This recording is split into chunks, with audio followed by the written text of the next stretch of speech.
Why is it that people think of that image whenever they hear the word aliens? You know, the big eyes and the big head. I mean, Well, how do we even know what aliens really look like? that was an idealization of the image that Betty and Barney Hill first talked about when they drew that image after their abduction in 1961 in New Hampshire. And that began the whole ball of wax in the United States of America. When you look at the 1950s, that golden age of UFO contact, they all call themselves contactees. But in the Betty and Barney Hill case, contactees become abductees.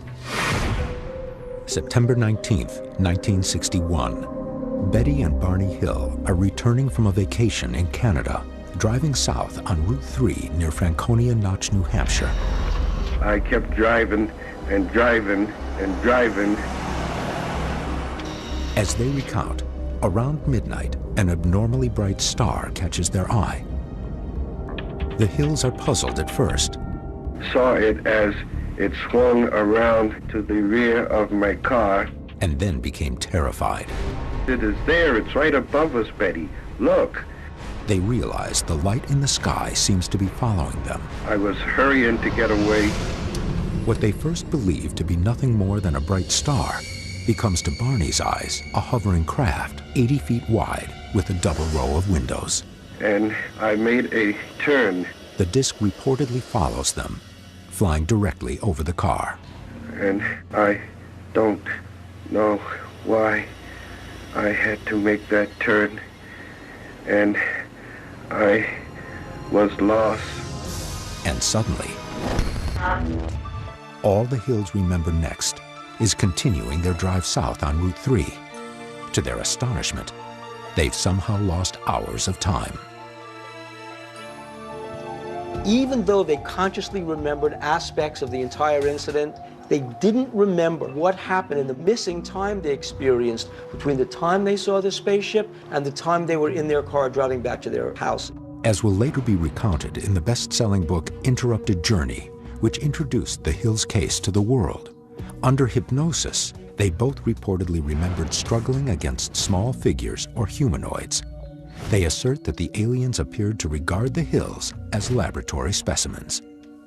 One of the most important aspects of the Hills case is their claim that their abduction left behind physical evidence. Guys, if you can get up to New Hampshire, we could reopen this case, and if you can get any evidence out of it, I know just the laboratories to analyze it. All of you do your respective jobs, let's pack our bags and get off to New Hampshire.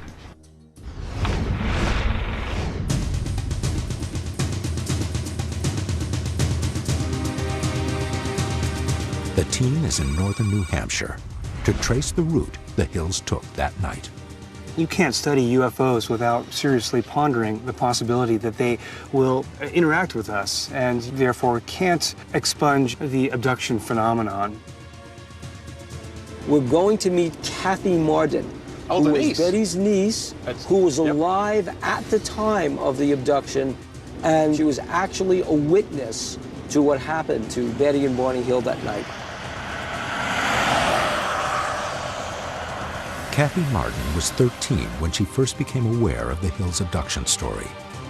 Following Barney's death on February 25, 1969, Betty grew closer to Kathy. Hi, Kathy. And confided private details about her ordeal. Betty's death in 2004 left Kathy the greatest authority on the subject. Her book provides new insight into the case. We are heading toward the first encounter, correct? That's correct. The first location where Betty and Barney actually stopped the car and got out with their binoculars to take a look at this craft. According to Kathy, there were 3 different locations where the Hills spotted the alleged craft as they traveled down Route 3. First, at the Mount Cleveland picnic area, 17 miles south of Lancaster. Second, near Cannon Mountain. And finally, at a lake 1 mile south of Indian Head, where they stopped the car and were reportedly abducted. This is the spot, the Mount Cleveland picnic area. This was the first stop that Betty and Barney made. Betty's eyes were drawn to a new light in the sky. Betty took the binoculars first. Betty looked at the moon. Okay. And as she was looking, she saw an odd-shaped craft It was flashing multicolored points of light as it traveled across the face of the moon. It just immediately swooped down, and no sound. That was the perplexing thing. She, at that point, saw the object shaped. It appeared to be rotating, flashing blue-white light. It's moving in a stair-step pattern, and it seemed to be bouncing around in the sky. By that time, the craft had moved northwest toward Vermont as it passed over the Cannon Mountain aerial tramway. Barney begins driving again, racing to the safety of the nearest town. But the craft continued to track the car. The craft shifted ahead, stopped, and descended to within about 100 feet of their vehicle, causing Barney to stop the car in the middle of the highway. He looked up at the craft, and there were approximately 8 to 11 figures in the window looking down at Barney. Barney wanted to get away from there and fast. I was hurrying to get away, and I kept driving and driving and driving, and I made a turn. Barney made a left-hand turn onto a dirt road. But there were about 6 to 8 men in the road, and they were confused. What are these men doing in the road? They really had no idea until the men divided into 2 groups and started to approach the car that they weren't human. It is here that things took a violent turn. The men opened the door and took her out. They dragged Barney through the woods to where this craft was waiting. The Hills' alleged abduction site was nothing but open countryside and forest in 1961.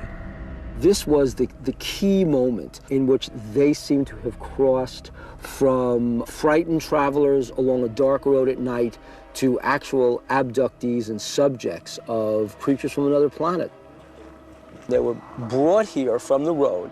That's correct. And then taken aboard the ship here. Under hypnosis, they both revealed that they were taken up a ramp. Betty engaged in a struggle with these men, and this is where her dress was torn. Betty was taken on board the craft. Barney was taken to a room ahead of her. At which point, they were subjected to various sets of medical experiments. Medical experiments and specimens were taken from their bodies. According to her account, Betty asked the alien entity where it came from and was shown a 3-dimensional map of stars connected by a variety of lines. Incredibly, during a hypnosis session over 6 months later, Betty was able to accurately recreate this star map. After the experiments were complete, the Hills alleged they were led back to the car. Barney was taken down a path to the vehicle. Betty was escorted by the leader down to the vehicle and watched the craft leave.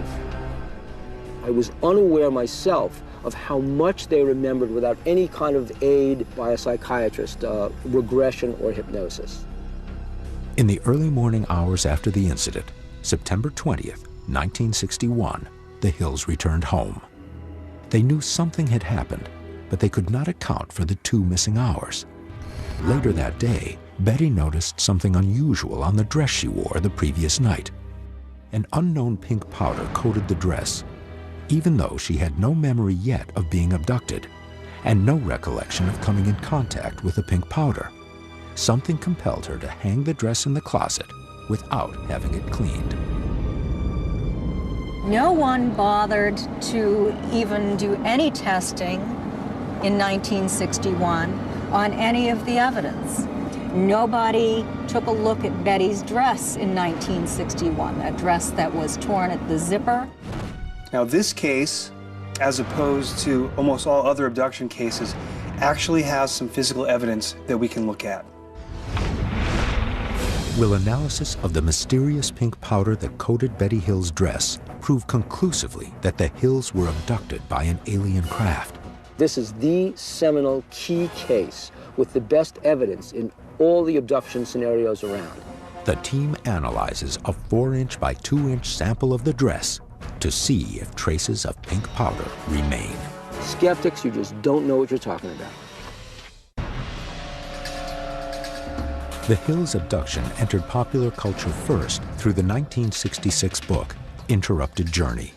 The book became a bestseller when Look magazine serialized the story in its October 4th and 18th issues that same year.